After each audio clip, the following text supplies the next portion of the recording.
আসসালামু আলাইকুম। কাচ্চি বিরিয়ানি রান্নার জন্য প্রথমে একটা হাঁড়িতে পানি দিয়ে গরম করতে হবে। তারপর সেখানে মশলা দিয়ে আগে থেকে ধোয়া চাল দিতে হবে। আমি রাঁধুনি মশলা ব্যবহার করেছি।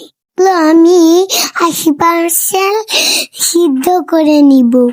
এগুলো সিদ্ধ হয়ে গেলে এগুলোকে দিয়ে পানি ঝরিয়ে রেখে দিতে হবে। একটু আলু বড় বড় করে কেটে নিয়ে মেখে ভিজে নিয়ে একটা বাটিতে উঠিয়ে রেখে দিব। পর একই তেলে পেঁয়াজ কুচি দিয়ে সেগুলোকে ভালো করে ভেজে নিয়ে ভেস্তা বানাতে হবে। তারপর ভেস্তা গুলোকে অর্ধেক উঠিয়ে নিব। তারপর মেশিনের সাথে মশলা মিশিয়ে মেরিনেট করে নিতে হবে। তারপর মাংসগুলিকে 10 মিনিট রান্না করে নিব। তো আমি এগুলো দমে রান্না করব, তাই হেঁটে বেশি রান্না করতে হবে না। তারপর ভাজা আলুগুলো দিয়ে তারপর আলু বোখরা কিশমিশ দিব। তার উপরে রান্না করে রাখা রাইস গুলো দিয়ে দিব। তার উপরে আলু বোখরা কিশমিশ আবার দিয়ে দিব। কেওড়া জল গোলাপ জল দিয়ে দিব। গরু দুধের সাথে ঘি মিশিয়ে দিয়ে দিব।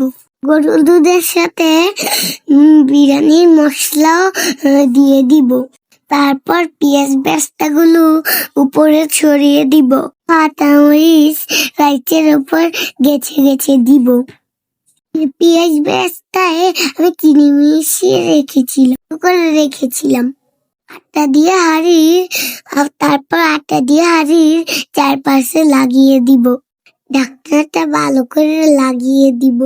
একটা তাওয়ার উপর দমে বসিয়ে দিব। 40 মিনিটের জন্য দমে বসিয়ে দিব।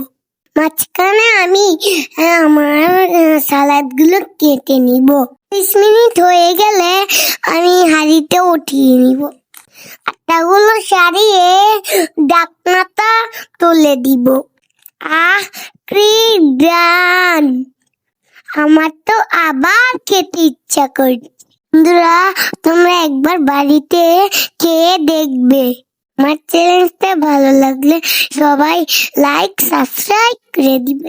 আজকে এই পর্যন্তই। ভালো থাকবে, সুস্থ থাকবে। আল্লাহ হাফেজ।